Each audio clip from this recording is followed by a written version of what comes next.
Selamat pagi Indonesia. Anda menyaksikan seputar berita terkini pukul 9 WITA bersama saya Agus Jagatraya.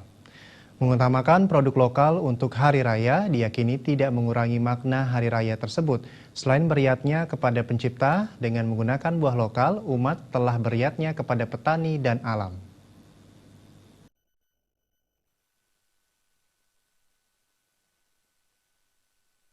Sebagian besar masyarakat di Bali, khususnya yang beragama Hindu, masih cenderung bangga menggunakan produk impor seperti buah impor.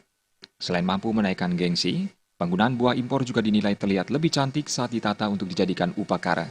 Menurut Wakil DPRD Provinsi Bali Nyoman Sugawakori, menggunakan buah lokal untuk upakara jauh lebih baik dibandingkan buah impor.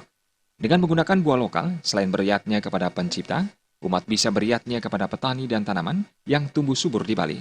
Nilai iatnya pun akan semakin berlipat ganda. Untuk itu pihaknya mengharapkan peranan desa, pekraman, dan tokoh masyarakat dalam mengarahkan masyarakatnya untuk mengkonsumsi dan memanfaatkan buah lokal sebagai upakara. Kita sering karena diri kita sendiri.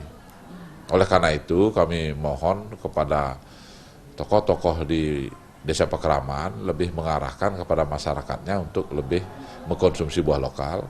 Kemudian juga termasuk ya para penyuluh agama, para tokoh-tokoh agama, untuk lebih mengarahkan, memberikan pembinaan bahwa mempersembahkan yadnya produksi Bali sendiri jauh lebih mempunyai makna dibandingkan dengan buah impor, karena paling tidak dengan mengkonsumsi buah lokal sendiri kita meyadnya kepada petani kita sendiri. Sugawakori juga menegaskan buah lokal juga memiliki banyak nutrisi dan manfaat kesehatan. Menurutnya, buah impor yang hanya terlihat cantik di luar, namun kandungan gizinya sudah banyak berubah dan hilang. Pratnya Paramita dan Gung Krishna, Bali TV. Pemirsa, demikian seputar Bali terkini kali ini. Nantikan informasi menarik kami lainnya dalam seputar Bali terkini 1 jam mendatang.